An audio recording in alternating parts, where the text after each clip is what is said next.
Are we live? You got me dying of thirst over here. What's going on, y'all? Hey, young world. Thanks for joining us for this Google special hangout with Kendrick Lamar live from Austin, Texas. Out here South by Southwest. What's up, man? What's happening? Chilling. You good? Good. My name is Brian Miller, aka B-Dot from Rap Radar. Yes, Thanks sir. for everyone for coming out, tuning in. We got a lot of people out here on the line, so let's get into it. Introduce everyone. Alec from New York. What's up, Alec? Alec, can you hear me? I can't hear you. We can't hear Alec? Hey, how's it going? Hey, There you go, Alec. What's poppin'? Not much. How you guys doing? Chilling, man. Chillin', Here with man. Kendrick. Yeah. Yes, sir. How you doing, Kendrick? What's up, Alec? Not much. Kendrick, where you coming from today, Kendrick? L.A. L.A. No, I Fresh off the plane. thought you was coming from Puff Daddy's white party. or something, man. The white party. All Yeah, right. the sun is out a little bit. All right, cool. Cool. Alex, what's going on? Frack from What's Claremont, up, man? California. Yeah, I'm Frack, man, from San Francisco. I'm an MC. Some call me the Jewish Kendrick Lamar. Kendrick Lamar. I gotta hear the story behind it. Oh, man, he must work at a record label. Right. Okay, we get into that. Branson from Houston. What's going on, man?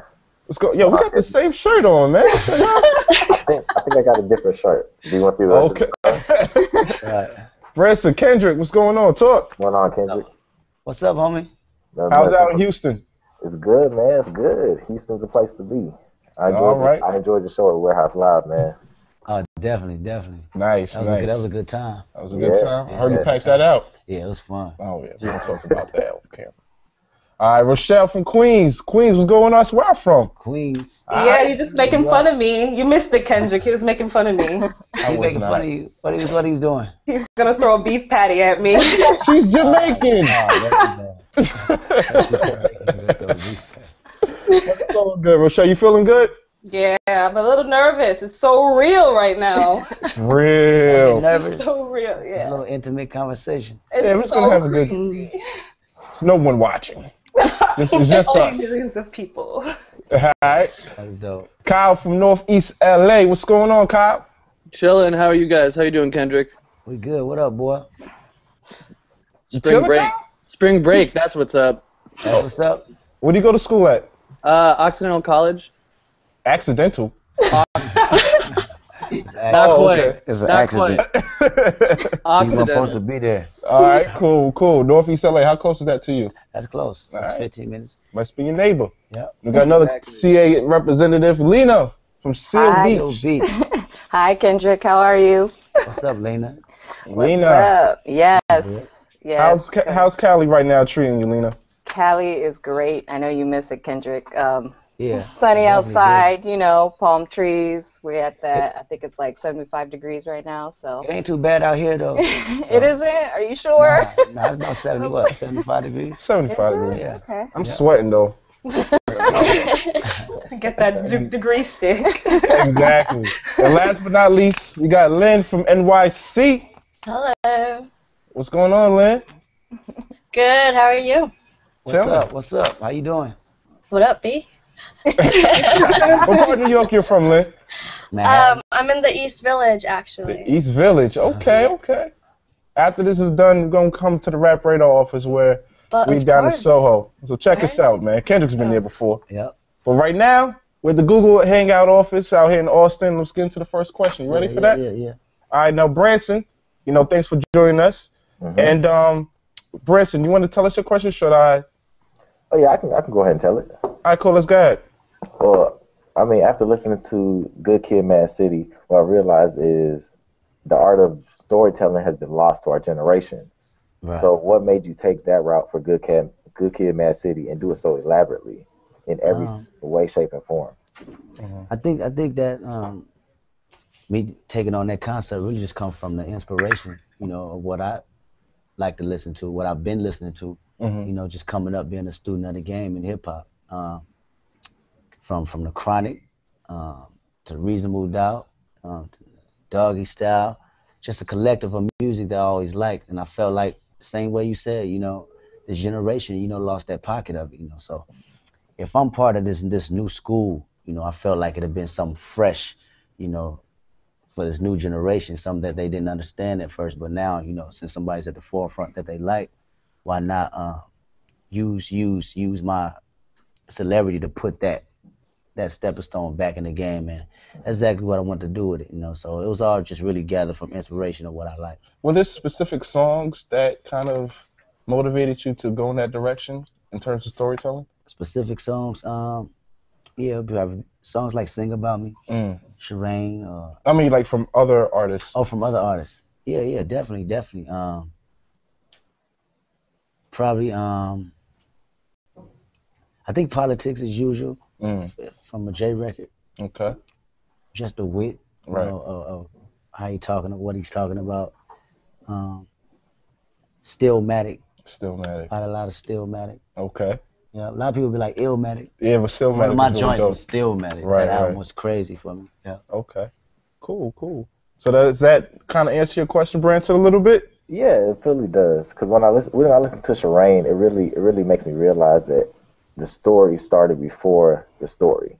Like he gave us the prelude in Shireen for how everything got to you in the van, and it really just just elaborated. So it's kind of funny, Kendrick. Like, and maybe I don't know if anyone else has touched this. You know, I'm a big fan of yours, and I feels like the storytelling in Good Kid, Mad City, we kind of got a little bit of foreshadowing on it in records like I Want to Be Heard. Right. Yeah. You know what I mean? Like records like that. You talked about your father. You talked about the van. PNP. Well. Exactly. You know what I mean? So I guess that kind of helped spawn the narrative of Good Kid, Mad City. And it helped the people that have been rocking with me since day one to really be like, wow, okay. Right. He really sat and panned out everything, you know, to have that connection of who I am and, you know, who the audience is. Right. Is it difficult to create that kind of narrative, or how long did it take to put together in a cohesive form? Really, that narrative, you know, that's my life. So, you know, I've really been, you know, plotting on it strategically in my head for a while, a few years, but I always knew what I wanted to talk about. You know, just certain situations that led up to me actually doing music and doing something positive with myself. So the recording process didn't really take that long. I knew all I needed was the music to identify with what I was talking about, with the emotions that I was talking about. So me locking in with the producers I like and giving them my direction and just piecing it together like that. But to answer like Branson's question, with the storytelling, is it difficult to put together a story where it actually makes sense, is not convoluted to the listener? That's the tricky part. That's the tricky part. And that's what separates, you know, a storyteller from a great storyteller. You know, how do you get your point across with not being so, you know, vague or even so blunt? It have to, however you do it, it has to make sense, you know, in its own world, you know. And I think that's the genius about it. That's what make Nas genius. That's what make Jay, you know, M, you know. Yeah. The greats. Cool. I bet. So thanks for your question, Branson. Appreciate it. That was really dope. Now, moving right on, Lena, you're up, you know what I'm saying? And I know you have a question, so. I do. Dive into it. Kendrick, as a spoken word artist myself, I'm really into poetry. I wanted to know more of the creative aspect. When are you feeling most creative? Is it usually when you're alone or when you're around like minds? Do you usually take mental notes, you know, those snapshots of certain experiences as they are happening, or like, do you put it away for later? You know, do you write about it, rhyme about it immediately, or do you put it away for later? I think all of them things you said in one as a collective, truthfully. It don't matter where I'm at, I can always jot down ideas. Having this conversation with you can be an idea, inspiration. I can walk right out of here and, you know, have a rap ready. So I really just like to let it be more natural than, you know, try to have a strategic plan on how I record or how I write. Being isolated is cool sometimes. Sometimes I want to be, you know, around people, around different, you know, cultures, or just people I never met, you know, because you get inspired from anybody, you know, a 5-year-old kid. And it's just really about, you know, our vibe and our feeling and great energy. That's what most of my writing comes from. Has there been an experience within the, let's say, last week or two that kind of spawned an idea for something that you would want to write about later on? Oh yeah, definitely. I was on tour, and I don't know where we was. I forgot where we was at, but we was on the bus. And as soon as we got off the bus, we didn't know that we was like in the hood. Oh yeah, what? Like where we was at. I don't know where we was at. We was like in Eastern Europe or something. No, it was in the UK for sure. Probably, yeah, it was somewhere. Okay. And we got off, and there was this wall that said "Tourists go home." Wow. Yeah, that immediately sparked it. So he was like, Instagram this nigga. Homies did, but I didn't want to Instagram it to give my idea away. Right. So that kind of like spawned an idea. Oh, yeah. That's definitely an idea. Okay. Yeah. Now I know you had another part of your question too, Lena. Yes, I did. Kendrick, was there any time as you were developing as an artist, before you blew up, where you felt like, let me see, how am I gonna word this? With your artistry, did you ever feel like you were at a standstill, or if you were really moving forward in the game, like you just knew it, that you were just at that place where you made it? I was in more of a standstill, feeling like I was in a standstill more than me feeling like I'm actually getting somewhere or I made it. Okay. That was a majority, so it took a whole lot of integrity and heart, and good people around me to really, continue and push, because it's tough. It's tough to break through. You may be the dopest rapper out, right. and in your heart you're the best. But some people just don't get that shot because maybe work ethic or, right. just different circumstances. And it's funny you say that, because like just to circumvent when I brought up "Wanna Be Heard," that record to me is like vital for any Kendrick Lamar fan, because on that record you talk about your dad and he said how you're taking too long, right. But then on Good Kid, Mad City, he's like an integral character in the narrative. Right.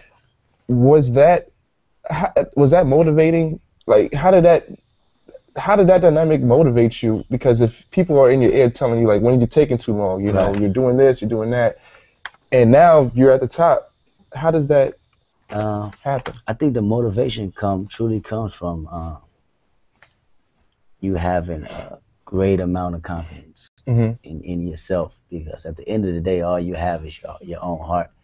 You love these people dearly, but they can't understand you, as an artist. Right. They'll never be understand how you feel about your music. They can see it, but they wouldn't understand it. You gotta see it in person. Sometimes you have to delude that, and really just go about what your heart says. And him telling me that, I didn't get offended, from it, because I knew he didn't understand how special this is to me. So now that it's coming into light, he respected even more. So at what point did it really click? At what point did you say, okay, yeah, this is really happening? I think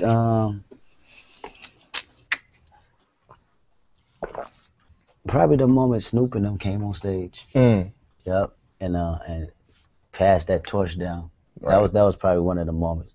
That was the moment, because these people I looked up to. Corrupt was up there, Snoop was up there, Dre was out there. Right. Dog Pound, man, that was crazy. That's what you looked up to. Yep. Does it ever feel real? Like, is it something you ever get used to? No, I still haven't got used to it yet. I'm still trying to adapt to it. Right. I still look in the mirror and just feel like, I'm just me. Right.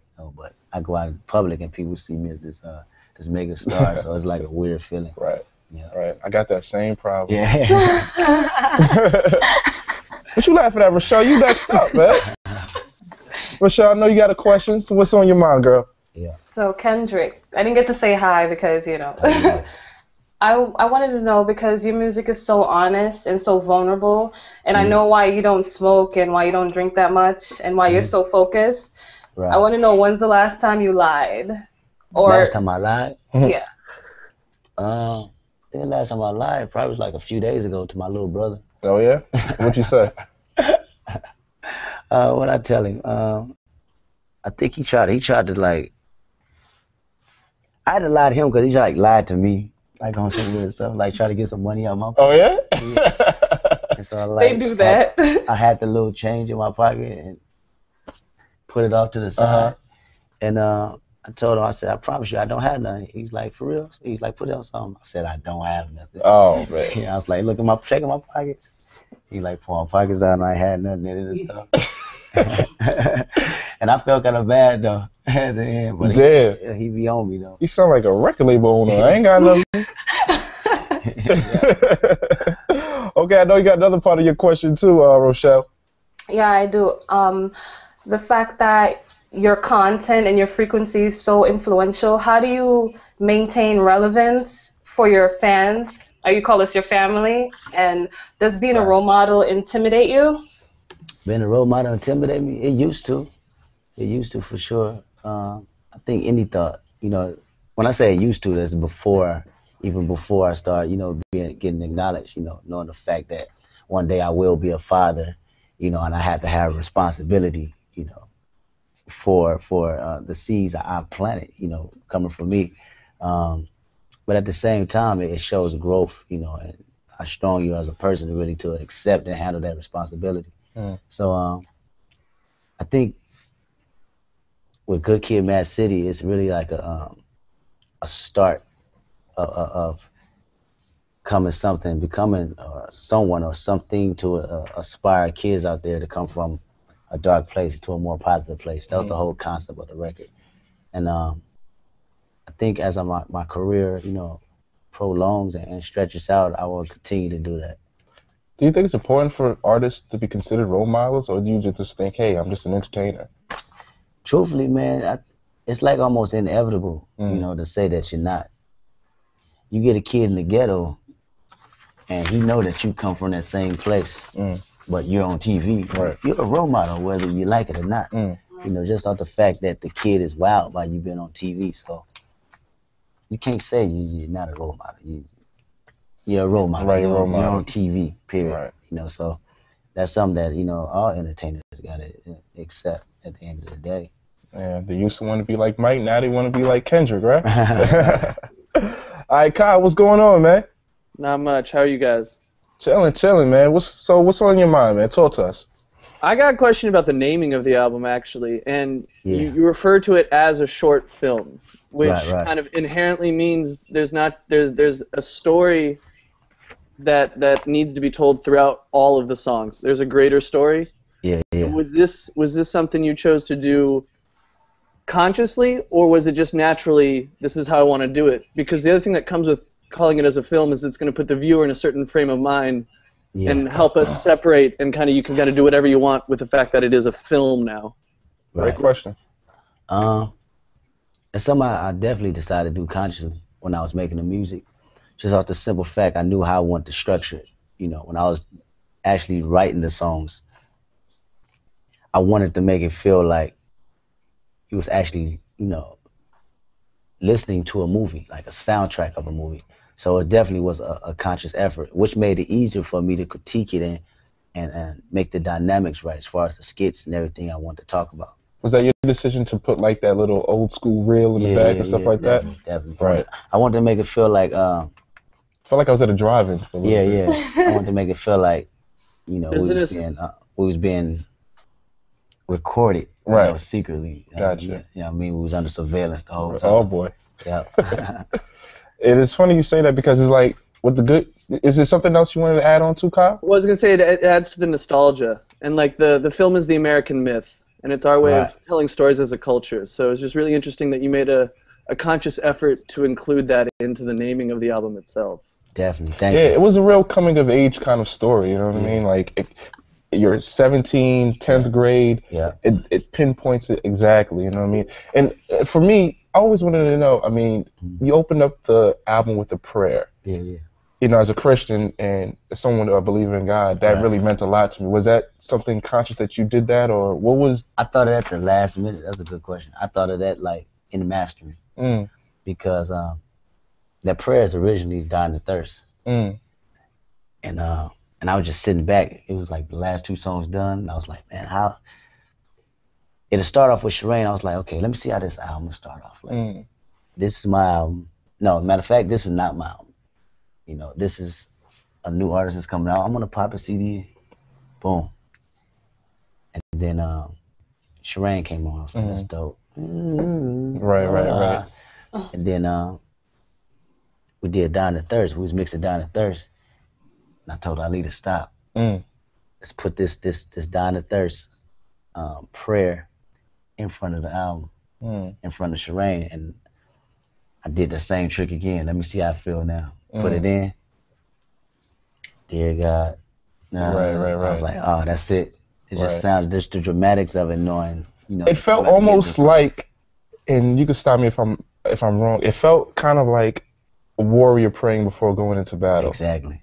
And you know, it felt good listening to that. You know, it kind of gave me like a DMX nostalgia kind of vibe, and also I said, you know, maybe it saves some souls. You know, you never know. Yeah, that's a great thing about it too. You know, a lot of people, you know, tell me that, you know, that prayer meant a lot to them, especially, you know, when you don't have faith in nothing. You know, all your faith is around negativity and evil. So that was a great thing too. That was deep, man. That's a collection plate. Yes, sir. You just took this somewhere else. Yes, sir. right. You know what I mean? All right, Alec, what's going on, man? Nothing much. You chilling? Thanks for having me. Yeah. All right, cool. What up? Alec, what's on your mind? Talk to us. Yeah, well, my question was, you know, listening to the album all the way through, you know, the music, I could tell, was kind of channeling a lot of different, you know, influences from a variety of different places. Definitely. You know, just from what I've heard. And that probably had to do with the production. But I noticed that the messages are, like, really different from traditional rap. You know, it's kind of, you know, it's against drinking. You know, it's against the sort of ego of the gangster rapper, you know? And I just thought that was like really powerful, just listening through it. But was that like a very difficult decision going into the process, you know, doing doing your first major label release at the same time? I think it was more of a difficult decision probably the first time when I decided I want to be something a little bit different from what you think a traditional gangster rapper from the West Coast would be. Like probably the moment when I said Kendrick Lamar, you know, this is me, when I changed the name from Kendrick Lamar. So it was more difficult then, you know. So that process of me going through Kendrick Lamar EP, OD, Section 80, that was all like a practice run to see, you know, how comfortable I felt in my own skin and how the world perceived, you know. So by the time I got to Good Kid, Mad City, I was ready to, you know, really touch on bases, all the things that, you know, I wanted to touch on since day one. And it was a little bit different. I think that's why the world, you know, was, you know, latched on to it and had a connection to it, because a lot of times you get artists, you know, fabricating something they're not, and, you know, to be 100% real with you, most of the artists they never probably even lived that life. Right. You know, the life that we know about. And I want to really just, you know, put my thoughts on the table, you know, for the listener to listen to it and really feel that connection from it, and rather than just glorifying it, you know, because I could have easily did that. So much stuff I could have rerun and talked about, because that was the lifestyle that we know. You see it every day. Right. But I just wanted to have a different twist and different perspective on it. Growing up, what kind of person were you growing up? Kind of person? I was a more mellow. I was in the cut. In school? Shy. I wouldn't say shy, more to myself. I'm still that way today. Right. Still that way today, which is weird because I'm always in front of the camera, so right. I'm trying to adjust to that.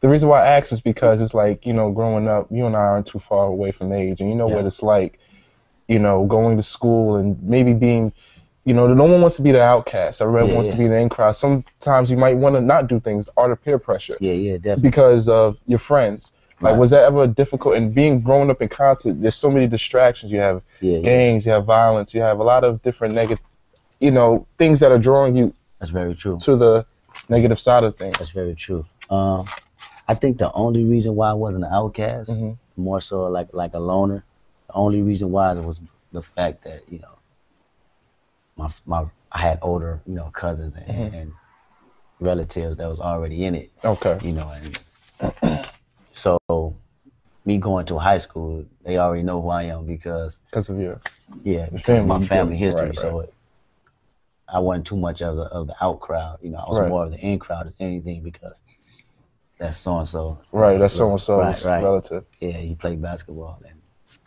he stayed down the street with his mama. Right off his car. They be at the county building. You know, and I was more of that guy. You know, so at the same time, that kind of hurt me and gave me that crutch, because knowing these people and being in crowd, you get influenced from, you know, whether you like it or not, especially at a teenage age, you're not really having your own mentor and your own individuality. You're trying to search. So me having that family history and that family rep actually put me in a more difficult circumstance than me actually being an outcast in the loner. Yeah. Okay, cool. Lynn, how you doing, girl? Good, how are you? Hi, Kendrick. Hey, Kendrick. Nice hair, Lynn. Thank you. Lynn, talk to me. What's on your mind? Well, firstly, I want to say that not a day goes by without listening to your music, Kendrick.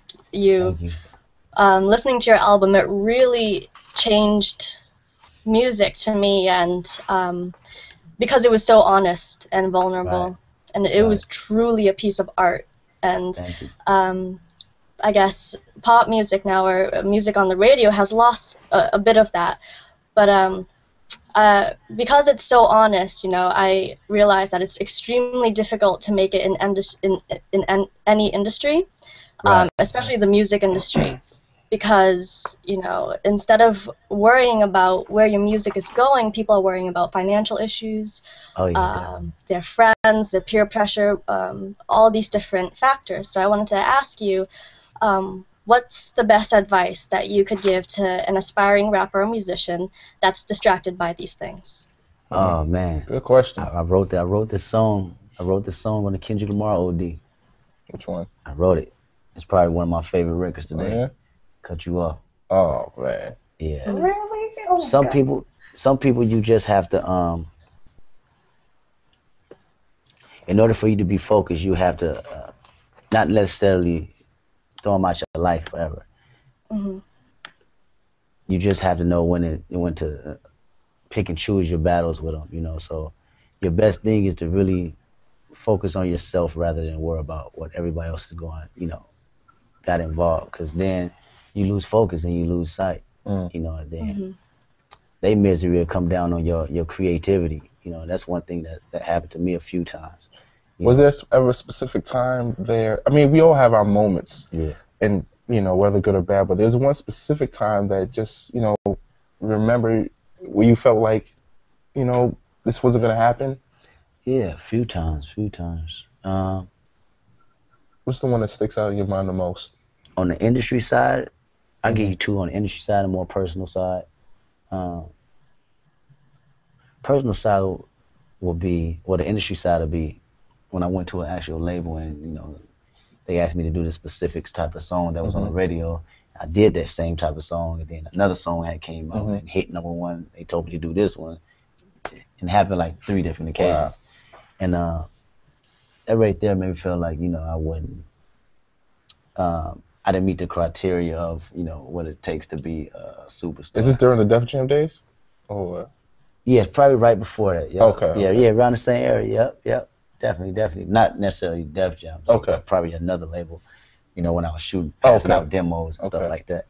And went through that whole process for like years, you know, feeling like, you know, you're not worthy of it or you want to give up.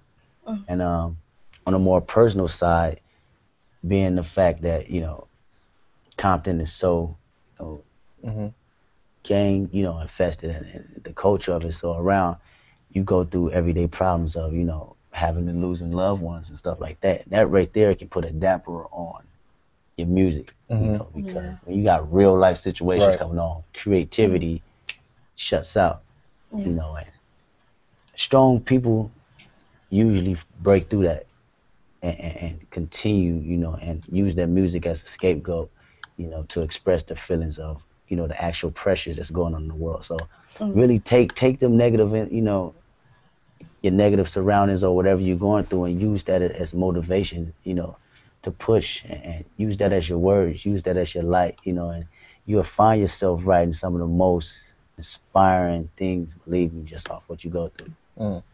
Cool. Yeah. And what were those records that they wanted you to sound like Kendrick? Oh man.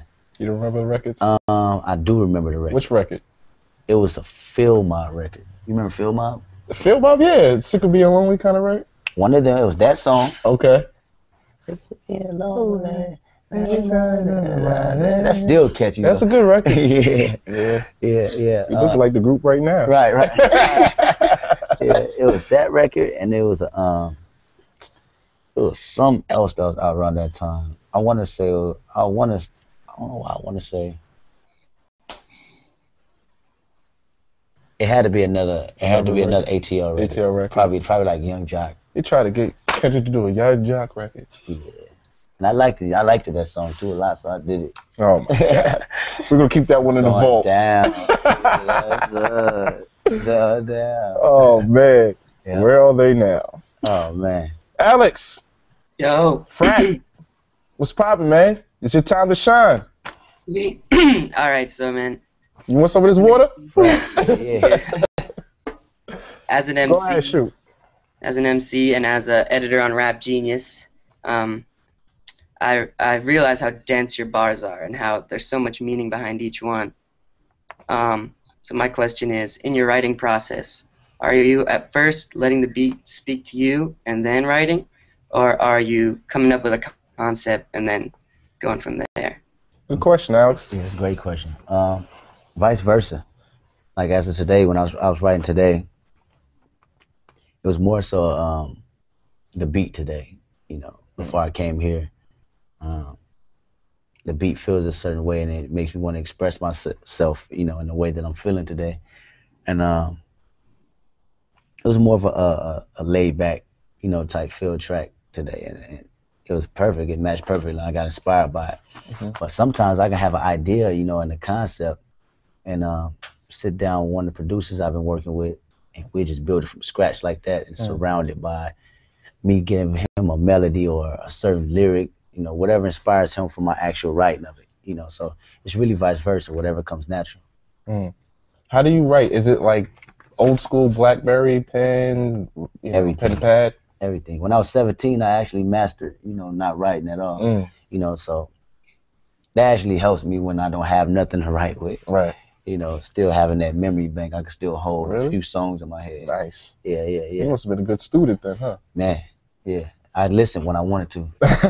Weren't we all? That was me all the time. Listen when I wanted to. I should have done better. Are you like Eminem? Like Eminem writes all over the page. I'm crazy. And BlackBerry, iPhone, over the page, napkin. Is there a record specifically on Good Kid, Mad City that you kind of wrote, I guess, freehand? Mad City.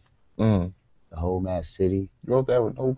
Wow. Yeah, because that was like a freestyle. Wow. It was like a, face yourself, I take you on a trip down. That's like freestyling in the booth. You know, it really wasn't... Stephen Hawkins over here, man. We actually got it on camera too. I ain't released no footage yet of the process of... Well, we will do that soon. Good Kid, Mad City footage, me in the studio. I actually got the recording process of it. Nice. Yeah. Cool. And what's the next question that you got for us, Alex? All right, man. My follow-up is taking a lot of balls, but can I kick a freestyle for you, Kendrick? Kick a freestyle. Make it a 16. Make it a 16 and better be good. 16? All right, here it is. 16 bars. I got the fight of Dhabi or Muhammad Ali, but keep the peace like Talib Kweli beats Mahatma Gandhi. I nonchalantly keep it spicier than hot wasabi. Have these carbon copies sweating like they popped a molly. These haters on the internet's hobby use Arikari. It's like they think that comment boxing makes them paparazzi. Commentators get split like water skaters or common denominators when bombing haters like kamikazes. I solve mysteries like Holmes and Watts, son. I got energy like Ohms and Watts, son. Google Hangout. There it is, because I get more props than gay marriages. Kendrick Lamar, never seen frack before, because I got genius bars like an Apple store. Kendrick, we gonna sign him? Oh, man, we got to sign you. We're gonna sign you. Kendrick Lamar's top. That was dope, man. How long you been rapping? For like 3 years. Yeah, 3 years. Keep going, man. Keep going. Sure. Keep going. We're gonna sign you, put you in a nice 2-bedroom in Queens, all right? Thank you so much, man. All right, nice. Keep going, bro. Then we got 2 more questions, and those are live. So, are they live? I will pretend that they are. All right. Jose Godlamaz. Jose wants to know, aside from other rappers, what artists influenced your music? What other genres have shaped the sound that you have? Isley Brothers. Isley Brothers. Luther Vandross. That's that soul right there. Marvin Gaye. Yeah, you hear it all in Shireen. Mm-hmm. You hear it all in Real. Kill My Vibe. I had to say oldies. It's funny you say that because on the album, your dad says turn to oldies. Yeah. Like, is that what you grew up listening to in the house? Were you able to listen to rap? Or? Oldies and gangster rap. Perfect combination. That's all they played. That's all they played. So when you listen to the album and you go back and listen to it, now that I said that, oldies and gangster rap, you really hear the influence. Mm-hmm. Yeah. Cool. A lot of melodies and, melodic notes that, I learned, from them just repeatedly playing these songs at house parties. Yeah. Right. It's funny, like even in old school movies from the West Coast, like if you listen to watch Menace to Society, they have Love and Happiness playing in the back. Yeah, LA love oldies. LA, I don't know about I know the rest of the world, New York and different places love oldies, but I know for sure every generation in LA love oldies. Nice. Is any other outside of that, like something that you wouldn't expect Kendrick Lamar to listen new, to? Well, not necessarily new, old, or I give you something new. I like to call it like an indie, like soul type feel. A group called by the name of Sunny Moon. Okay. Plug. Yeah. Quadrant. Okay. That's another group. Actually, the girl from Sunny Moon, her name's Anna Y. She was on Real. Right. She's really dope, and she was on the background vocals on Money Trees and Kill My Vibe. So, yeah. Cool. You go check them out. They're dope. And lastly, everyone wants to know. Ricky and Whitney wants to know if you still talk to Shireen. Do I still talk to Shireen? You still talk to Shireen? No, I haven't talked Master to Shireen. Splitter's I haven't talked to Shireen. I know people that seen her around a few times. Yeah. And this is not her real name, obviously, right? No, it starts with an S. It starts with an S. Yeah, I probably got sued or something. Oh man. Well, we just leave it on that note. Yeah. Cool. All right. Well, that's all we had. Yeah. Is that time for us to say goodbye to all our company? Nice meeting you, Kendrick. Thanks. Bye, Kendrick. Appreciate it. Thanks Thank you for your great time. music. That's dope. Yes. All y'all saying that at once is kind of spooky. I'm in my bathroom. There's your bathroom. On the toilet? She's taking a number 2 on the Google Hangout. I see where she ain't showing body. We only see the top up. We only see the top up, right? That's another website, Kyle. I hope she got some pants on. I made sure. Oh man. See you All right, like I said, thanks to Kendrick and the fans for watching live, for joining us for this Google Play Hangout. Make sure you get Good Kid, Mad City on Google Play and go see Kendrick next time he's in a city near you. You're going to go check him this week out here, South by Southwest. Probably get some Shireen's. Get some Boost Mobile SIM cards. I don't want the Shireen's. I'm easy. I don't care. I say he said he was. All right, y'all. Appreciate it. Bye. Beat out for Rap Radar. Make sure you log on. Kendrick's favorite website. Yeah. Because I said it for him. He said it. Word. All right. Nice. Oh my god. Damn.